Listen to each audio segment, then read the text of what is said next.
François Boko, bonjour monsieur. Les nouvelles d'Afrique.info, vous avez été le ministre de l'Intérieur du régime de Faure Gnassingbé Eyadema, et en avril 2005 lors de la première élection de son fils, Faure Gnassingbé, vous avez eu le courage de dénoncer la fraude, mais cela a failli vous coûter la vie. Vous avez été exfiltré à l'aide notamment des Allemands et des Américains. Pensez-vous rentrer un jour au Togo? François Boko, à la suite du décès du général Eyadema, alors président de la République, le Togo a connu une succession dynastique en flagrante violation des règles constitutionnelles. J'étais à l'époque ministre de l'Intérieur, j'ai refusé de cautionner un tel mode de dévolution de pouvoir, d'autant plus que les différents services de renseignement d'État m'informaient régulièrement de l'issue sanglante d'un tel processus fondé sur la fraude massive et la répression.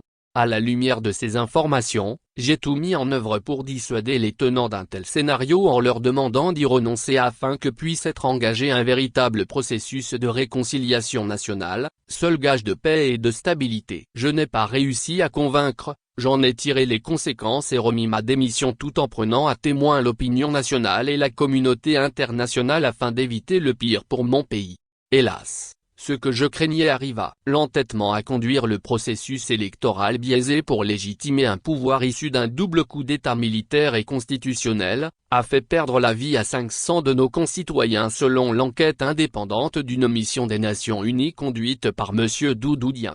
Cette démission n'étant évidemment pas du goût de Faure Gnassingbé et de ses va-t-en-guerre, ma vie fut mise à prix. Dans ce contexte délicat, j'ai pu bénéficier de la protection allemande que je remercie encore une fois au passage. Je fus exfiltré vers la France grâce à la médiation internationale conduite par les diplomaties de l'Union européenne, de l'Allemagne, de la France et des États-Unis. Certes, je vis en exil depuis 19 ans mais je garde la volonté de retrouver un jour le Togo, la terre de mes aïeux. Je m'y emploie assez souvent pour y parvenir et je garde espoir. Les nouvelles d'Afrique.info, le 19 avril dernier, les députés togolais ont adopté en seconde lecture la nouvelle constitution qui consacre un régime parlementaire. Quelle est votre réaction? François Boko, le prétendu régime parlementaire introduit par Faure Gnassingbé, l'actuel chef de l'État du Togo, est tout simplement une supercherie pour servir les caprices d'enfant gâté de Faure Gnassingbé et lui permettre de conserver ad vitam aeternam un pouvoir conquis dans le sang et par la fraude. Ce régime parlementaire répond sans complexe à l'agenda de Faure Gnassingbé puisque son père lui aurait conseillé, prétend-il, de ne jamais perdre le pouvoir au risque de ne plus se le retrouver. En effet, 19 années de jouissance de pouvoir d'État sont vite passées sans résultat en matière de développement. Faure Gnassingbé a usé et abusé de ce pouvoir et ne sait plus désormais quoi en faire. Son seul projet est de conserver le pouvoir à vie. Il utilise à cet effet des artifices juridiques portés par de pseudo-juristes, des deux bâches africains. Ces pseudo-juristes sont prompts à lui proposer des scénarios les plus ubuesques et anachroniques de conservation d'un pouvoir relevant d'une dynamique sous-régionale pour l'instant orpheline. Mais attention, au-delà du Togo, si ce scénario de liquidation du suffrage universel et de déconstruction de l'état de droit aboutissait, le risque de contagion sous-régionale serait réel et grand.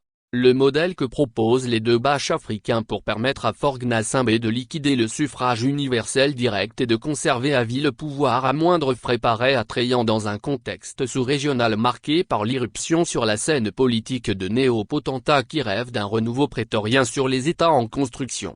Alors renaîtrait le modèle d'État néo-prétorien qu'on croyait derrière nous depuis les conférences nationales souveraines de la décennie 90. Les nouvelles d'Afrique.info, quel est l'objectif poursuivi par ce changement de régime? François Boko, soyons clairs. Le renversement constitutionnel orchestré ne participe en rien au développement politique du Togo. Ce passage en force de la 4e République issue du référendum en 1992 vers la prétendue 5e République adoptée le 19 avril dernier par des parlementaires en fin de mandat ne poursuit qu'un seul objectif, assurer la survie du régime de Faure Gnassingbé à travers une instrumentalisation de nos institutions. Le coup d'État constitutionnel perpétré permettra prochainement à Faure Gnassingbé de devenir président du Conseil des ministres. Cette nouvelle fonction concentre en elle la réalité et l'essentiel du pouvoir et permet à Faure Gnassingbé d'attribuer à une des figures de paille doit-il et coutumier la désormais symbolique fonction de président de la République vidée de sa substance.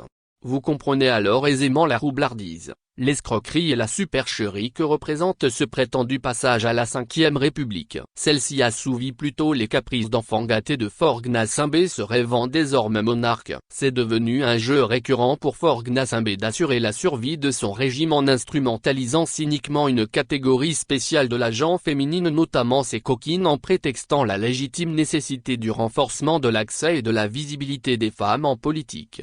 Cette instrumentalisation des femmes passe également à la trappe de la naïveté d'une certaine communauté internationale séduite par une méthode bien particulière de promotion de la femme, notamment les coquines du prince que le régime de Faure Gnassingbé offre plutôt en spectacle. La parodie de promotion de la femme avec les différentes fonctions de Premier ministre, ministre, présidente de l'Assemblée nationale et bientôt présidente de la République qu'occupent allègrement les coquines du prince, non sans rivalité et crise régulière de ménage. C'est un scandale qui réduit notre pays à une république bananière des coquins et coquines en l'exposant à la risée du monde. Les nouvelles d'Afrique.info, ce 29 avril ont lieu les élections régionales et législatives. Les conditions de transparence vous semblent-elles réunies? François Bocco. Avant de répondre à votre question, il y a un paradoxe qu'il faut tout de suite soulever par rapport à ces élections du 29 avril. Le peuple togolais, les partis politiques et les candidats ne savent pas sous quel régime politique se déroulent ces élections. Les députés qui en seront issus, siégeront-ils à l'Assemblée nationale dans le cadre de la Constitution de 92 ou dans le cadre du prétendu régime parlementaire orchestré par la révision à la hussarde du 19 avril dernier? Cela étant, la transparence des élections du 29 avril prochain est déjà entamée. En amont, la constitution des listes électorales ainsi que la distribution de cartes d'électeurs ont été contestées. Le régime a pris soin de favoriser l'inscription massive et la distribution des cartes d'électeurs dans les zones présumées acquises à sa cause. Parallèlement, dans les zones et régions favorables à l'opposition, le régime a multiplié les obstacles pour l'inscription sur la liste électorale afin de réduire le nombre de votants.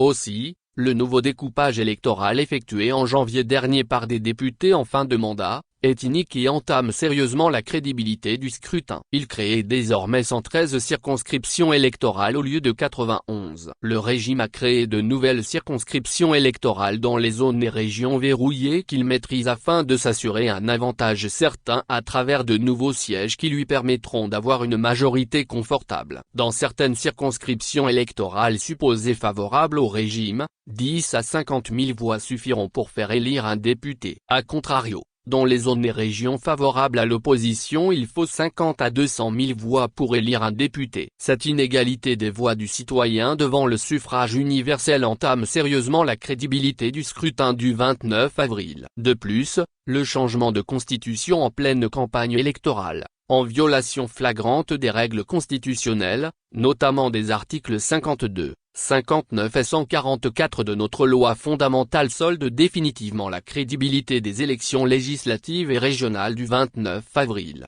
Enfin, l'instrumentalisation de la Cour constitutionnelle, pour invalider sans fondement des listes concurrentes dans certaines circonscriptions électorales, permet de favoriser dans celle-ci le monopole du suffrage et la victoire des listes du parti Unir de Faure Gnassingbé fonctionnant comme un parti-État.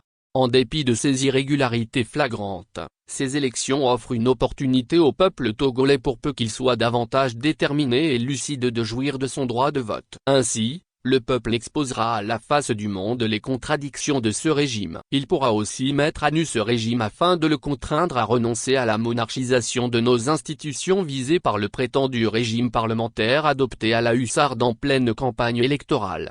Les nouvelles d'Afrique.info. L'Afrique de l'Ouest est secouée par une série de coups d'État, Mali, Niger, Guinée, Burkina Faso. La démocratie est en panne, non? François Bocco. Le risque d'une remise en cause des acquis démocratiques conquis d'haute lutte, dans les années 90, est réel dans la sous-région. La construction de l'état de droit trébuche et les rares espaces de liberté sont remis en cause. Mais la restauration autoritaire observée aujourd'hui a commencé dans les années 2000, facilitée en cela par la complaisance et le manque de fermeté de la CEDEAO vis-à-vis des dynamiques orphelines et anachroniques comme celle du Togo de 2005. Hélas, Cette complaisance a développé chez certains chefs d'État la tentation d'imiter le modèle togolais fondé sur la manipulation de la constitution et la répression pour conserver le pouvoir. Ceci a d'ailleurs justifié la nouvelle vague de coups d'État expliquant en partie l'intervention et le retour des militaires dans l'arène politique. Mais, loin de décourager les démocrates et les républicains, ces épisodes de recul nous démontrent que le chemin qui mène vers la démocratie n'est pas forcément une voie bitumée. Celui-ci est parfois parsemé d'embûches que les démocrates doivent apprendre à surmonter. C'est aussi cela la vie et la marche des nations vers le développement politique. Elle est faite de progrès mais aussi de recul à prendre en compte dans le processus de construction de l'état de droit. Les nouvelles d'Afrique.info. La présence militaire française et américaine est remise en cause dans beaucoup de pays africains. Qu'en pensez-vous? François Bocco. Notre sécurité collective passe par la professionnalisation de nos armées et de nos services de sécurité intérieure. Il est impensable que nous puissions continuer à sous-traiter notre sécurité aux puissances alliées fussent-elles la France, les États-Unis ou la Russie. Il est temps que nos pays s'attellent à bâtir de vraies armées en phase avec l'état de droit en construction, capables de protéger nos concitoyens, de garantir la paix sous-régionale et de participer à la sécurité internationale. Les nouvelles d'Afrique.info. Quel est votre message pour le peuple togolais dans le cadre du présent processus électoral? François Bocco. Le peuple togolais est à une étape cruciale de son histoire politique mouvementée. Il est résigné mais n'a jamais renoncé à son légitime droit à la liberté ni à ses aspirations profondes d'alternance. J'invite mes compatriotes au Togo comme dans la diaspora à persévérer dans l'effort et à rester en cohérence avec les aspirations profondes de ce peuple tant martyrisé. Notre responsabilité à tous est de lui donner les moyens de se libérer du joug de la plus vieille dictature d'Afrique. Nous avons le devoir d'accompagner le peuple togolais dans sa quête vers une nouvelle indépendance afin de lui garantir un nouvel ordre politique qui redonne espoir à ses enfants. Likez et abonnez-vous.